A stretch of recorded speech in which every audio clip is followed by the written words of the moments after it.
baiklah seperti biasanya Bapak Yanto akan kembali melanjutkan sebuah cerita tentang perjalanan cucu Monton yakni Babang Tam Fan Xiaoyan. Pada saat ini kita kembali diperlihatkan dengan kelompok Xiaoyan yang pada saat ini berbincang-bincang dengan Feng Lingzi. Kemudian Xiaoyan bertanya, bagaimana caranya Feng Lingzi bisa mengendalikan Douqi dengan begitu halus? Menanggapi hal itu Feng Lingzi pun berkata, sebenarnya itu dapat dikatakan sulit atau tidak sulit, dan semua ini benar-benar terserah kepada mereka bagaimana cara mereka memahaminya. Namun sebelum itu dirinya ingin bertanya kepada mereka, bagaimana cara mereka biasanya menghasilkan Douqi? Apakah mereka biasanya melakukan yang terbaik dan tidak peduli berapa banyak Douqi yang mereka keluarkan ketika bertempur? Tentu saja semua orang pun seketika mengangguk mendengar perkataan dari Feng Lingzi ini. Melihat hal ini Feng Lingzi akhirnya segera berbicara dengan ekspresi yang lebih serius. Dirinya sedikit bercerita mengenai pengalamannya dalam mengendalikan Douqi. Dirinya berkata pada awalnya dirinya juga tidak menyadari hal tersebut, akan tetapi dengan seiring berjalannya waktu dirinya tiba-tiba selalu merasa bahwa kendalinya atas Douqi benar-benar menjadi lebih halus, dan setelah menyadari semua ini dirinya pun segera melakukannya dengan sengaja,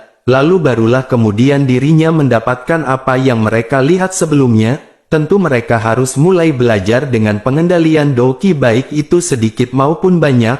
Mendengar perkataan tersebut Xiaoyan pun pada saat ini merenung sejenak, lalu akhirnya Xiaoyan berangsur-angsur menjadi cerah sebelum akhirnya lanjut bertanya. Xiaoyan bertanya apakah maksudnya ketika mereka biasanya menggunakan keterampilan bertarung mereka harus melakukan pemikiran terlebih dahulu. Apakah itu berarti mereka harus terlebih dahulu mengenali keterampilan bertarung yang akan mereka keluarkan, sehingga dengan kata lain mereka harus mengetahui konsumsi dari keterampilan bertarung ini sebanyak apa? Setelah mempelajari hal ini barulah mereka dapat mengeluarkan energi Douqi yang tidak terlalu banyak ataupun sedikit.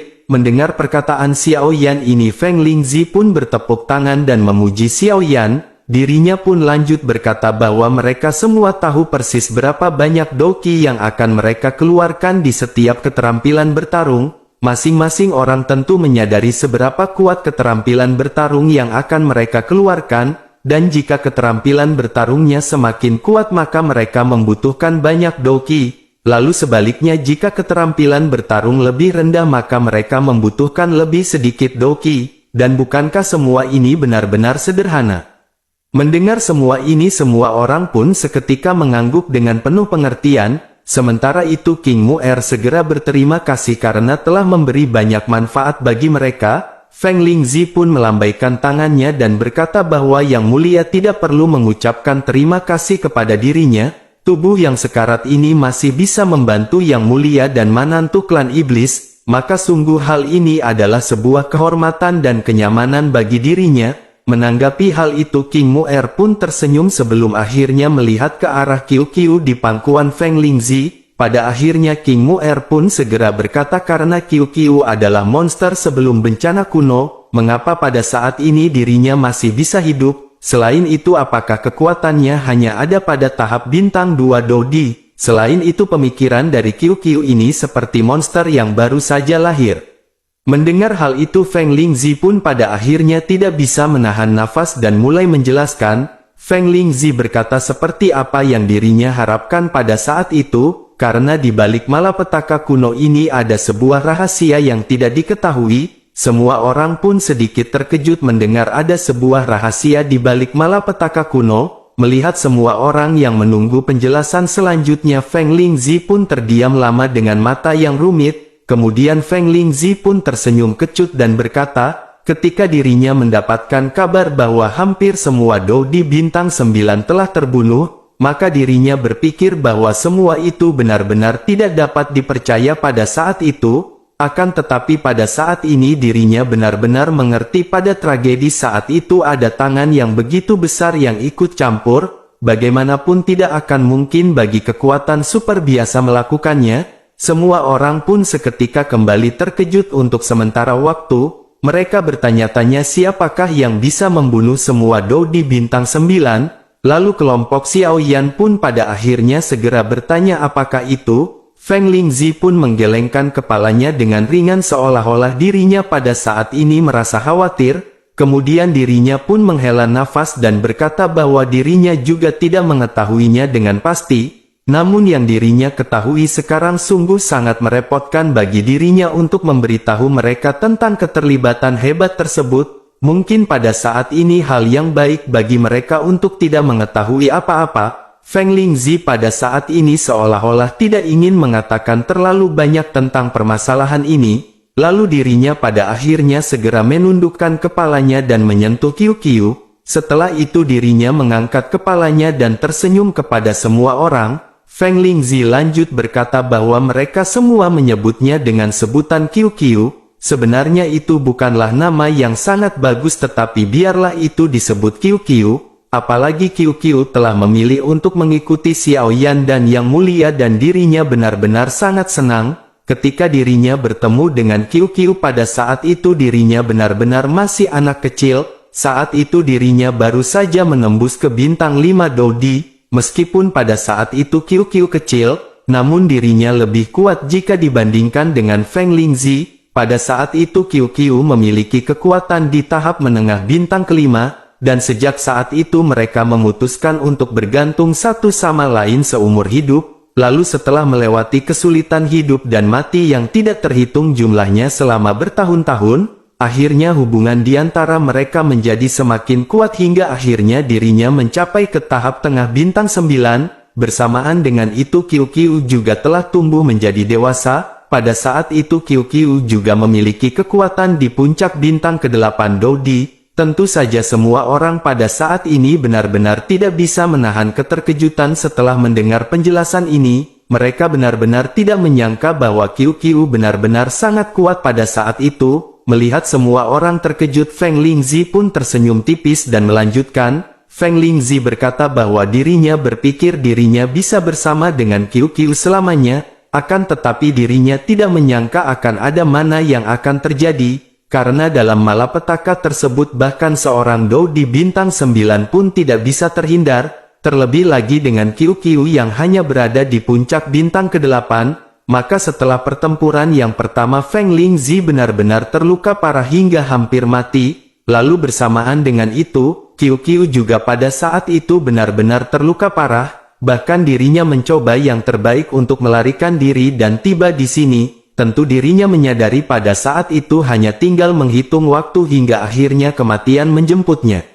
Namun sangat beruntung Qiu memiliki latar belakang yang luar biasa, oleh karena itu ada harapan bagi Qiu untuk terlahir kembali, dan yang perlu mereka ketahui pada saat ini adalah bahwa Qiu bukanlah monster biasa, akan tetapi binatang surgawi. Tentu saja semua orang belum pernah mendengar binatang surgawi, akan tetapi mereka semua terkejut hanya dengan mendengar namanya. Feng Lingzi pun lanjut menjelaskan bahwa binatang surgawi adalah binatang yang disukai surga, jadi klan ini bukan milik benua Dodi akan tetapi berasal dari langit berbintang misterius di luar wilayah dan darah mereka sangat mulia. Menurut sepengetahuan dari Feng Lingzi mereka bisa masuk ke benua Dodi secara tidak sengaja, namun mereka menghilang secara misterius setelah hanya tinggal untuk waktu yang singkat, dan tampaknya pada saat itu mereka hanya menyisakan Qiu di benua Dodi. Tentu dirinya mempelajari hal ini dari ingatannya setelah dirinya bertemu dengan Qiu, namun pada saat itu Qiu masih sangat muda. Selain itu untuk beberapa alasan fragmen ingatannya tentang rasnya seperti ditutup-tutupi, oleh karena itu dirinya tidak bisa tahu banyak tentang ras misterius ini. Mendengar hal itu semua orang pun mengangguk sementara Xiao Yan pada saat ini segera bertanya dengan mendesak. Xiao Yan pun segera bertanya karena asal-usul Qiu sangat luar biasa, jadi apakah ada kekuatan khusus yang dirinya miliki? Feng Lingzi pun akhirnya lanjut menjelaskan bahwa mereka telah menggunakan Qiu sepanjang jalan, tentunya mereka tahu bahwa dirinya bisa merasakan bahan obat langka di sekitar. Akan tetapi itu hanyalah salah satu dari kemampuan yang dirinya miliki, karena kemampuan kedua Qiu adalah selama dirinya tumbuh dewasa, maka itu akan mencapai puncak bintang 8 Dodi. Tentu saja semua orang menyadari hanya ada sedikit orang di benua Dodi yang dapat mencapai bintang 8 Dodi melalui kerja keras, namun untuk Qiu dirinya hanya perlu makan minum bermain dan tumbuh dewasa. Bukankah mereka berpikir bahwa garis keturunan ini benar-benar terlalu menakutkan? Tentu saja semua orang pada saat ini benar-benar terkejut mendengar hal tersebut, apalagi Qiu tidak perlu berlatih dan hanya membutuhkan makan minum dan bermain, dan hanya dengan seperti itu saja Qiu ketika dewasa akan tumbuh menjadi bintang 8 Dodi. Sementara itu Xiao Yan pada saat ini menyadari bahwa Qiu bisa tumbuh dengan mengkonsumsi pil, dan pada saat ini Xiao Yan memiliki ketertarikan di pikirannya. Xiao Yan berniat ketika kembali ke Xiao Mansion maka Xiao Yan akan memurnikan banyak pil tingkat tinggi. Setelah itu Xiao Yan akan memberikan banyak pil kepada Qiu hingga dirinya dengan cepat tumbuh dewasa. Dan jika saatnya tiba maka Xiao Mansion pada saat itu akan memiliki puncak bintang 8 Dodi. Namun Xiao Yan segera menekan kegembiraannya karena Xiao Yan tiba-tiba menyadari sesuatu. Xiao Yan menyadari semakin mulia monsternya maka akan semakin lama waktu yang dibutuhkan untuk tumbuh. Sehingga Xiao Yan pada saat ini hanya bisa merasakan penyesalan di hatinya. Lalu akhirnya Xiao Yan pun kembali bertanya kepada Feng Lingzi dengan penuh harap, apakah ada lagi kemampuan yang dimiliki Qiu? Mendengar hal tersebut Feng Lingzi pun mengangguk dan lanjut menjelaskan, dirinya berkata bahwa Qiu memiliki garis keturunan yang sangat unik, karena ketika mereka berada di ambang kematian jika mereka diresapi dengan energi Doqi yang cukup, maka kekuatan khusus dalam garis keturunan akan memiliki kesempatan tertentu untuk diaktifkan, dan hal itu dapat memberi mereka kesempatan untuk bisa dilahirkan kembali. Begitu kekuatan khusus dalam darah mereka diaktifkan, maka mereka akan segera mati dan kekuatan khusus ini akan menyerap esensi darah mereka dan beberapa fragmen memori penting. Lalu setelah itu mereka akan membentuk telur di tubuh mereka dan telur ini adalah telur yang mereka andalkan untuk kelahiran kembali. Setelah itu mereka akan tumbuh dengan sendirinya bersamaan dengan nutrisi yang sebelumnya dialirkan dari Doqi, dan hal itulah yang sebelumnya dirinya lakukan kepada Qiu hingga akhirnya dirinya bisa terlahir kembali. Setelah berbicara tentang kemampuan khusus Qiu, Feng Lingzi pun menghela nafas lega. Pada saat ini seolah-olah ketegangannya menyelamatkan Qiu masih jelas terlintas dalam ingatannya. Sementara itu Qiu juga pada saat ini terisak-isak mendengar penjelasan dari Feng Lingzi. Sementara itu Feng Lingzi pada saat ini segera menenangkan hatinya dan lanjut menjelaskan. Dirinya berkata bahwa pada saat itu dirinya juga mulai menyempurnakan ramuan. Jadi ramuan mujarab jenis ini adalah ramuan mujarab tingkat 7 yang relatif langka. Ramuan ini berfungsi untuk menyimpan Doqi di obat mujarab yang dapat dipertahankan untuk waktu yang lama. Tentu saja ramuan ini tidak bisa diminum langsung dan perlu diserap perlahan. Dirinya menyadari bahwa ramuan ini paling cocok untuk Qiu yang perlu menyerap banyak energi Doqi setiap saat. Oleh karena itu dirinya melakukan yang terbaik untuk memperbaiki ratusan pil penyimpanan Doqi. Setelah itu dirinya pun segera memasukkan pil-pil ini ke dalam tubuh Qiu. Setelah mempersiapkan semua ini dirinya benar-benar sudah berada di ujung hidupnya. Tentu dirinya tidak ingin Qiu tetap berada di ruang ini setelah dilahirkan kembali dan merasa terluka. Oleh karena itu dirinya mengirimkannya ke dunia luar dan meletakkannya dalam formasi gunung salju 5 cincin. Lalu ada beberapa unicorn salju kecil yang telah dirinya adopsi pada saat itu, dan dirinya berharap setelah terlahir kembali maka dirinya akan dapat memiliki teman bermain dan memulai hidup yang baru. Tentu dirinya benar-benar pada saat ini tidak berharap untuk bisa melihat Qiu lagi. Feng Lingzi pun membelai Qiu di dalam pelukannya, kemudian dirinya lanjut berkata bahwa dirinya pada saat ini benar-benar sangat senang dan lega. Karena dirinya telah mengetahui bahwa Qiu masih hidup sebelum kesadaran jiwanya benar-benar menghilang. Karena setelah kesadaran jiwa ini menghilang maka dirinya pada saat ini benar-benar tidak akan bisa melihatnya lagi. Oleh karena itu, dirinya harus berterima kasih kepada mereka yang telah membawa Qiu ke sini. Lalu dirinya juga meminta mereka untuk menjaga dengan baik Qiu di masa depan. Melihat hal ini semua orang pada saat ini benar-benar tertegun dan merasakan kesedihan. Xiao Yan pada saat ini dengan sungguh-sungguh segera berkata agar Tuan Feng Lingzi harap yakin. karena mereka akan selalu merawat Qiu dengan baik sehingga dapat tumbuh. Kemudian Feng Lingzi pun memandang ke arah Xiao Yan dan mengangguk sebelum akhirnya dirinya segera melambaikan tangannya ke udara. Bersamaan dengan itu sinar cahaya yang tidak terhitung jumlahnya meledak entah dari mana di udara. Sinar cahaya ini membentuk lembaran batu giok putih di depan semua orang. Saat ini Feng Lingzi pun lanjut berkata bahwa kedua slip giok ini adalah dua keterampilan bertarung yang paling dirinya banggakan. Dan ini adalah hadiah bagi mereka karena mereka benar-benar berniat merawat Qiu.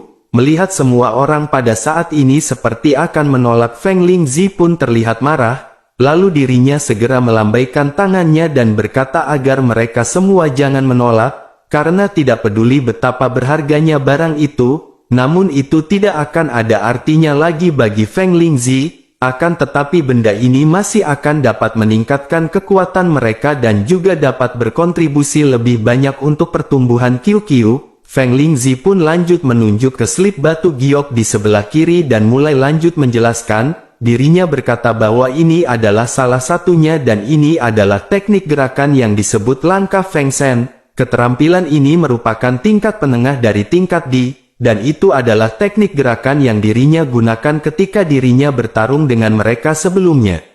Mata semua orang pada saat ini menjadi cerah setelah mendengar bahwa ini adalah keterampilan pertempuran fisik tingkat menengah tingkat Di. Semua orang menyadari dari pertempuran sebelumnya, jika mereka benar-benar kewalahan menghadapi gerakan yang ditampilkan oleh Feng Lingzi, bahkan hampir tidak mungkin bagi semua orang untuk lulus ujian Feng Lingzi tanpa pengekangan dari domain es salju milik Ziying. Sementara itu di sisi lain Feng Lingzi sedikit tersenyum sebelum akhirnya menunjuk ke batu giok lainnya. Dirinya segera menjelaskan bahwa ini adalah keterampilan bertarung, ini adalah ilmu pedang Feng Shen yang membuat Feng Lingzi terkenal di benua Dodi. Mendengar hal ini Feng tiba-tiba menjadi bersemangat, bahkan matanya tertuju pada slip batu giok dan jantungnya benar-benar berdebar-debar. Kemudian dirinya pun segera bertanya apakah ini benar-benar ilmu pedang. Tatapan kerumunan juga pada saat ini segera menoleh ke arah Feng yang benar-benar terkejut. Tentu mereka segera menyadari bahwa semua ini benar-benar berkah untuk Feng. Lalu tatapan Feng Lingzi juga mengikuti tatapan kerumunan hingga akhirnya terjatuh pada Feng. Feng Lingzi pun segera menjelaskan ilmu pedang yang terkenal secara alami tidak akan buruk, karena keterampilan ini adalah keterampilan bertarung semu tingkat tinggi, bahkan teknik pedang ini sangat misterius dan orang dengan pemahaman yang berbeda akan mempraktikkan gerakan pedang yang berbeda pula. Lalu Feng pun menatap ke arah keterampilan bertarung ini dan mulutnya benar-benar terkejut. Kemudian dirinya benar-benar tidak menyangka bahwa keterampilan bertarung ini adalah keterampilan bertarung tingkat semu peringkat atas. Semua orang juga benar-benar terkejut dengan penuh kegembiraan dan bahagia atas Feng.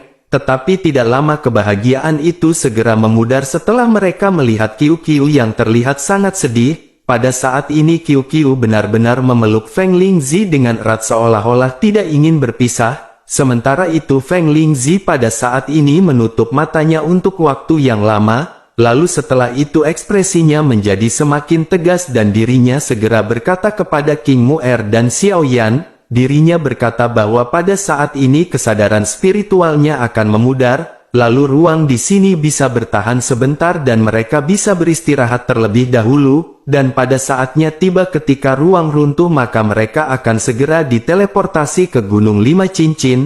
Xiao Yan dan King Mu'er sedikit tersedak dan terkejut mendengar perkataan tersebut. Sementara itu Feng Lingzi pada saat ini menoleh ke arah Qiu dan berkata bahwa dirinya juga akan memanggilnya Qiu.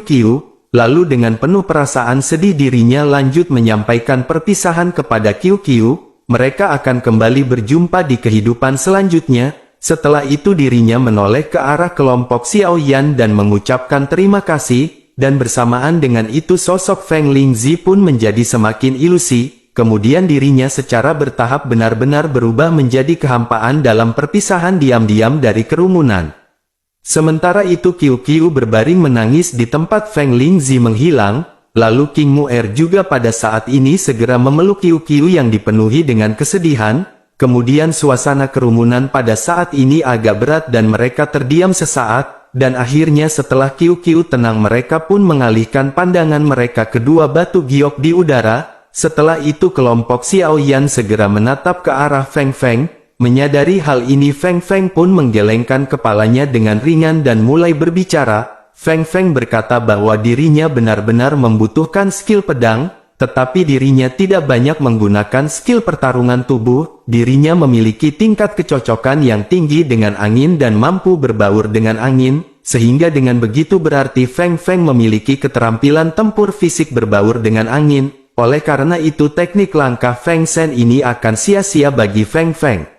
Setelah mendengar penjelasan Feng Feng ini, Xiao Yan pun pada akhirnya segera menoleh ke arah semua orang. Xiao Yan lanjut bertanya siapakah menurut mereka yang paling cocok untuk keterampilan pertempuran fisik ini. Semua orang pun saling memandang hingga akhirnya mereka saling berdiskusi satu sama lain. Dan pada akhirnya segera diputuskan bahwa keterampilan bertarung langkah Feng Shen ini akan diberikan kepada King Mu'er, karena kebetulan King Mu'er mengambil rute kecepatan dan keanehan dan keterampilan tempur fisik ini sangat cocok untuk King Mu'er. Lalu setelah merasa semuanya telah terpecahkan, Xiao Yan pun segera melambaikan tangannya, kemudian dua batu giok ini pun segera dikirim terbang ke arah King Mu'er dan Feng Feng. Setelah itu semua orang pada saat ini memandang ke arah Qiu yang masih terlihat sedih, namun semua orang tidak tahu bagaimana cara untuk menghibur Qiu. Lalu akhirnya Xiao Yan pun segera berkata bahwa ruangan ini tidak akan bertahan lama, sehingga semua orang harus beristirahat dan bersiap untuk keluar. Kelompok Xiao Yan pada saat ini akhirnya duduk bersila satu demi satu dan dunia di sini kembali hening.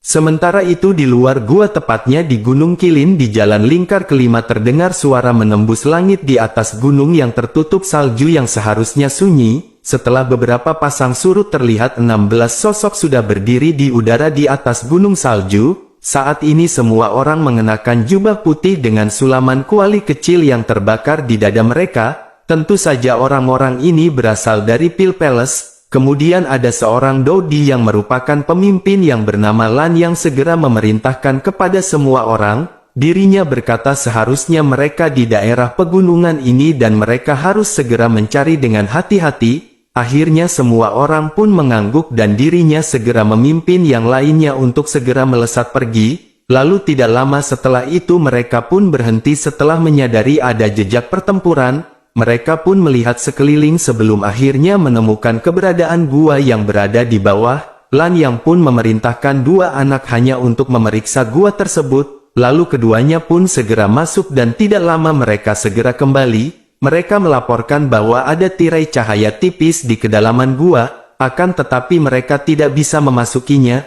bahkan mereka juga tidak bisa menghancurkannya.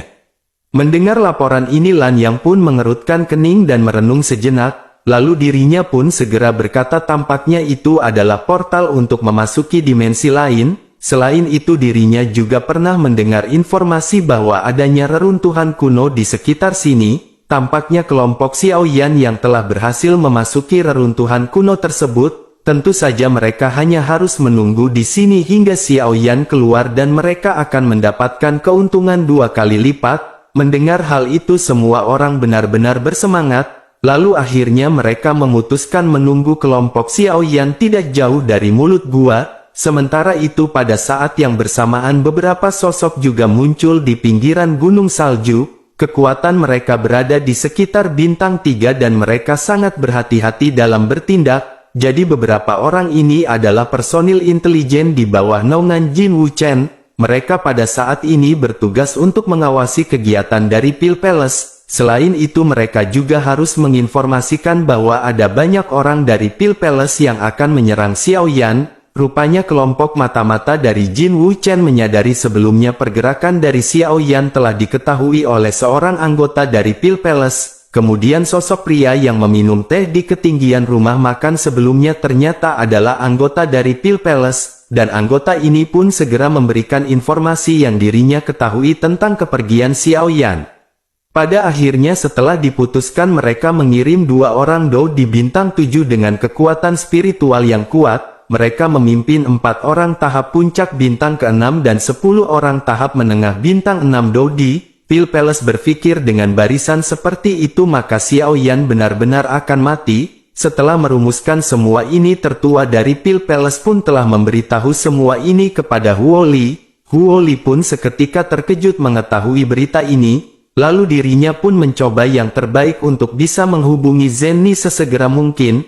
Akhirnya dirinya menuju ke rumah lelang dan menyampaikan semuanya kepada Zenni. Tentu saja Zenni benar-benar sangat cemas sehingga dirinya segera memerintahkan Jin Wuchen untuk mengirim seseorang ke Gunung Salju. Awalnya mereka ditugaskan untuk memberitahu Xiao Yan terlebih dahulu tentang Pil Palace. Lalu setelah itu Zenni bergegas ke rumah Kaisar Iblis dan meminta King Haoran mengirim seseorang untuk menyelamatkannya. Mendengar hal ini King Haoran benar-benar sangat marah. Lalu ketua keempat yang kebetulan hadir juga pada saat ini benar-benar sangat cemas, sehingga akhirnya dirinya segera meminta peta kepada Zenni dan memutuskan untuk berangkat pergi. Zenni sedikit lega ketika tetua keempat bintang 8 bergegas ke sana secara pribadi, namun pada saat ini Zenni khawatir setelah memikirkan siapakah yang akan terlebih dahulu menemui Xiao Yan. Sementara itu kembali ke Xiao Yan yang pada saat ini masih berada di reruntuhan kuno yang sedang menikmati kopi hitam buatan Budayanti. Lalu tidak lama setelah itu langit dan bumi segera bergetar kemudian kelompok Xiao Yan menyadari bahwa runtuhnya tempat ini telah tiba. Lalu tidak lama suara yang menggelegar segera terdengar di langit. Kemudian kelompok Xiao Yan melihat ke atas di mana langit seolah-olah pada saat ini telah dirobek oleh dua tangan yang tidak terlihat. Dan pada akhirnya semburan cahaya segera melapisi semua orang dan sosok Xiao Yan benar-benar menghilang. Kemudian kelompok Xiao Yan tampak linglung hingga akhirnya mereka pada saat ini sampai di tempat bersalju. Setelah itu semua orang segera kembali pulih melihat daerah sekeliling yang mereka kenali. Sementara itu Xiao Yan yang memang sudah terlatih segera melesatkan kekuatan spiritual untuk mendeteksi ruang di sekitar. Dan tidak lama kemudian Xiao Yan menyadari bahwa ada banyak orang di langit di atas kepala mereka. Selain itu kekuatan mereka menakutkan dan membuat Xiao Yan pada saat ini secara naluriah menjadi waspada. Menyadari ekspresi Xiao Yan semua orang pun mengikuti tatapan Xiao Yan. Mereka menatap ke arah langit di atas kepalanya dan meskipun mereka tidak bisa melihat dengan jelas, namun wajah semua orang seketika berubah menjadi serius. Sementara itu King Mu'er pada saat ini mengikat kiu-kiu di belakang punggungnya dan bertanya kepada Xiao Yan dengan gugup, siapakah mereka? Mendengar hal itu Xiao Yan berkata bahwa dirinya juga tidak tahu, karena kekuatan jiwa mereka juga pada saat ini tidaklah lemah, dan saat kekuatan spiritual Xiao Yan mendekati mereka kekuatannya terhempas oleh kekuatan spiritual yang lebih kuat. Sementara itu di sisi lain Xiao Zhan segera bertanya, mungkinkah kebetulan mereka juga datang untuk menemukan reruntuhan kuno? Mendengar hal itu Xiao Yan berkata bahwa dirinya juga berharap ini semua kebetulan, tetapi bukankah terlalu banyak kebetulan yang terjadi pada mereka? Setelah itu Xiao Yan mengerutkan keningnya dan menjadi lebih serius. Xiao Yan segera berkata semuanya akan segera diketahui karena mereka sedang turun. Xiao Yan memandang dengan waspada ke arah kabut yang mulai mengepul di atas langit. Tentu saja kelompok Xiao Yan pada saat ini benar-benar bersiaga dan menunggu dengan seksama. Lalu akhirnya dengan sangat cepat ke-16 sosok itu pun membersihkan kabut dan segera mendarat tidak jauh dari kerumunan kelompok Xiao Yan. Saat ini mereka memperhatikan kelompok Xiao Yan dengan dingin. Lalu kelompok Xiao Yan juga pada saat ini memperhatikan orang-orang yang baru saja turun. Lalu setelah melihat lambang istana Pil Palace di dada mereka kelompok Xiao Yan pun seketika melonjak, bahkan tubuh mereka tiba-tiba menjadi tegang dan tatapan mereka benar-benar menjadi semakin waspada.